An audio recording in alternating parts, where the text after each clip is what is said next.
Something I find so beautiful about Japan is many of the people I've met eat all kinds of foods. I've never really heard people talk about foods they don't eat, foods that aren't in their diet, foods that they avoid. I feel like a lot of people that I've met just eat everything, but in moderation. I feel that there's such a sense of beauty and freedom in that. So today I want to talk about what growing up in Japan has taught me about food. As usual, I'll be in my kitchen cooking some things. Today I am making some brownies, I'll be making some blueberry jam and bread rolls, and as usual, our bento boxes for tomorrow. So I hope you enjoy. I grew up in Japan, where I had the privilege of enjoying some of the most delicious foods in the world. If you've ever been here, you'll know Japan does food exceptionally well.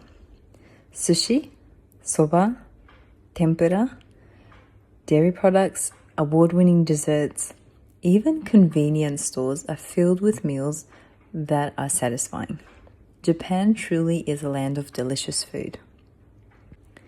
But at the same time, Japan also has one of the longest life expectancies in the world, low obesity rates, and is generally a healthier country than many others.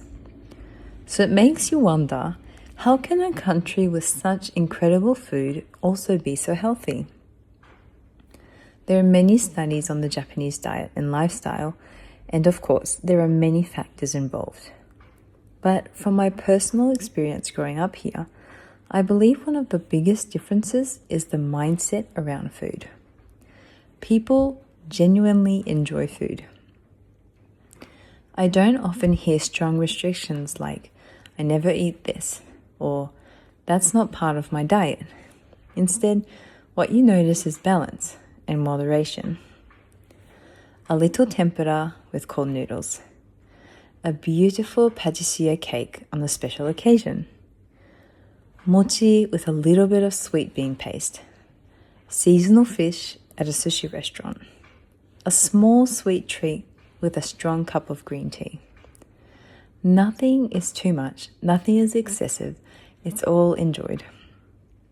And that's something I've naturally carried into my own kitchen.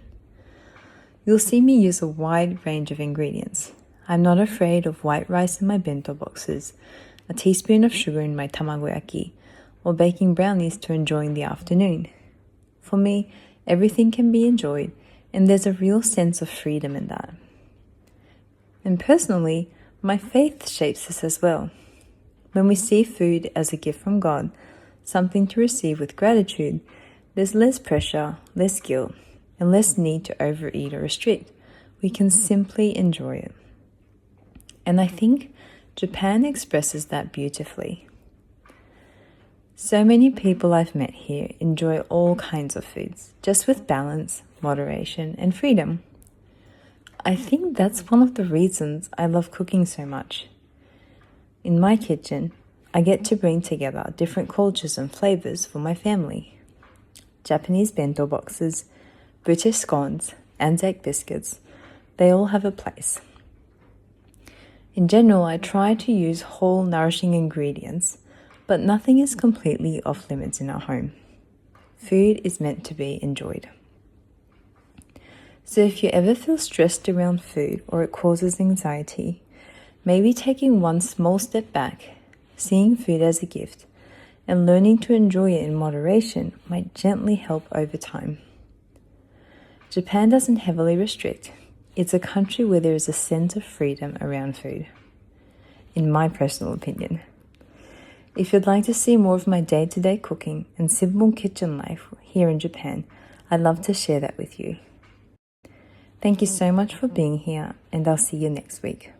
Bye!